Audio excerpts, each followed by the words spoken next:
আবারও আজকে অনেক দিন পর একটা মেকিং ভিডিও নিয়ে চলে এলাম, লং ভিডিও। আমি এখানে দুটো সমপরিমাণে মোল্ডেড ক্লে নিয়ে নিয়েছি এবং দুটো খুব ভালো করে মেশাতে হবে। মাখানোর ওপরও কিন্তু অনেক সময় আমাদের ক্লের যে টেক্সচারটা সেটা ডিপেন্ড করে। তো আমি এখানে খুব ভালো করে চেপে চেপে সুন্দর করে একদম নরম তুলতুলে করে একদম স্মুথভাবে মেখে নিয়েছি। তো আমার এটা রেডি হয়ে গেছে। আমি এবার আমার কাছে বেলার মতো কিছু ছিল না, তো আমি এটা খুব ভালো করে আগে হাতের মধ্যে গোল করে নিচ্ছি, নিয়ে এবার একটু লম্বা করে রোল মতো করে নেব।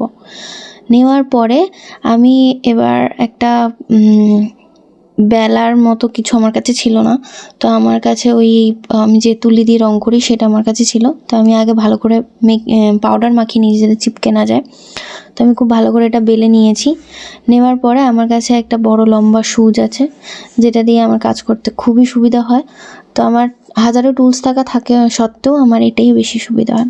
তো যাই হোক, আমি এখানে সুন্দর করে আগে ভালো করে এই যে চেপে বসিয়ে মার্ক করে নিয়ে ব্লেড দিয়ে আমি সুন্দর করে কেটে দিয়েছি। আমার অ্যাকচুয়ালি স্কোয়ার শেপের দরকার ছিল, তো আমি সেটা রেডি করে নিয়েছি। এবার হাতের সাহায্যে চারকোনায় সুন্দর করে আমি শেপ দিয়ে নিচ্ছি। এবার বাকি যে অংশটুকু আমি কেটে নিয়েছিলাম সেটা আমি সুন্দর করে মেখে আবার ডো করে নিয়ে আবার সুন্দর করে রোল করব। আমার এটা ঠিক একটু দড়ির মতো লাগবে, ঠিক আছে? তোমরা যখন ডোটা সুন্দর করে মাখবে তখন দেখবে এই দড়িগুলো করতে তোমাদের কোনো অসুবিধা হবে না। অনেক ক্ষেত্রে হয় যে এই যখন আমরা এই দড়ির মতো বানাতে যাই ফেটে যায়। তো এক্ষেত্রে দেখতে পারলে আমি যত বেশি লম্বা করছি ও কিন্তু ফেটে যাচ্ছে না। মাখাটা কিন্তু খুব ইম্পর্টেন্ট। আমি ওখানে একটুখানি সুচ দিয়ে ড্যাব ড্যাব করে নিয়ে তারপরে গ্লুটা দিয়ে, আমি B7000 গ্লুটাই ইউজ করি আমার জুয়েলারি মেকিংয়ের ক্ষেত্রে বেশিরভাগ সময়। তো আমি ওখানে আগে একটু সুচ দিয়ে ড্যাব ড্যাব করে নিয়েছি, ফুটো ফুটো করে নিয়েছি, নিয়ে তারপরে আমি গ্লুটা লাগিয়ে আমি যে দড়ি দড়ি মতো করে কেটেছি ওটা সুন্দর করে আমার আগের যে শেপটা, মানে যতটা পরিমাণ আমার লাগবে, যতটুকু লেন্থ লাগবে, আমি সব কিছু কিন্তু সেম পরিমাণেই রাখার চেষ্টা করেছি। যেটা হচ্ছে না আমি আবার রিপিট করছি, মাপ নিয়ে ভালো করে দেখছি যে সেম সাইজ হচ্ছে কি না, তারপরে আমি আবার বসাচ্ছি।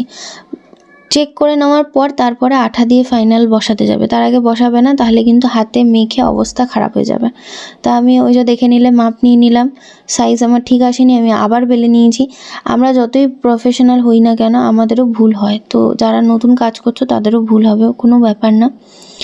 তো আমি এখানে আমার যেহেতু এখানে ওইটা কাঁচা রয়েছে, তো সে কারণে আমি হাত দিয়ে করতে গিয়ে দেখছি যে মানে জিনিসটা বাজে হয়ে যাচ্ছে, খারাপ হয়ে যাচ্ছে। তো আমি টুলস বার করলাম, করে আমি ওই টুলসটা দিয়ে ওখানটা কার্ভ শেপ, আমার হালকা কার্ভ শেপের দরকার ছিল, তো আমি সেটা করে নিলাম। এবার হাত দিয়ে আমি কিছুটা ড্যাব ড্যাব করে শেপটা আনার চেষ্টা করলাম, আর সাইডে শেপটা আনার জন্য আমি ব্লেড দিয়ে দু সাইডে দুটো সুন্দর করে সমানভাবে কেটে নিয়েছি।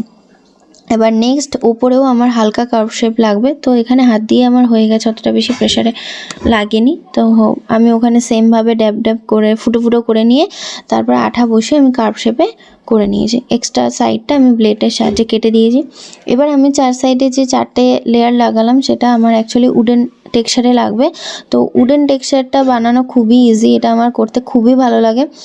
তো আমি এই সূচটা দিয়ে সুন্দর করে ছোটো ছোটো লাইন লাইন কাটা এরকম করে আমি সুন্দর করে এখানে উডেনের টেক্সচারটা আমি এখানে দিয়ে দিচ্ছি। চার কোনায় সেম টেক্সচারটাই যাবে, মানে এটা অনেকটা সেই ফ্রেমের মতো চার কোনায় চারটে উডেন টেক্সচারে যাবে।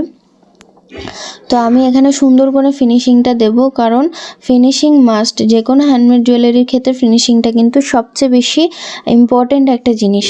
তুমি তোমার নিজের কাজ দেখে যতক্ষণ না স্যাটিসফাই হচ্ছ, কাস্টমারও সেম, কাস্টমারের এক্সপেকটেশনটা কিন্তু আমাদের থেকে আরও বেশি থাকে, ঠিক আছে? তো সবসময় সেই এক্সপেকটেশনের বাইরে যে হ্যাঁ মানে উনি যেটা সাজেস্ট করেছে তার থেকেও যেন বেটার হয়, সেই চিন্তা ভাবনা করি সবসময় বানানোর চেষ্টা করবে, অবশ্যই পারবে। তো আমি এখানে সুন্দর করে ফিনিশিং দেওয়ার চেষ্টা করছি। আমি যে চারটে লেয়ার যে দিয়েছি সেটা যেন আলাদা মনে না হয়, একসাথে একটা জোড়া মনে হয়, সেইভাবে আমি সুন্দর করে দেখো এখানে টেক্সচারটা দেওয়ার চেষ্টা করেছি। আর এখানে ডট ডট দিয়েছি কেন, সেটা নেক্সট পার্টে তোমাদের সাথে অবশ্যই শেয়ার করব, আর অবশ্যই কিন্তু ফলো রেখো।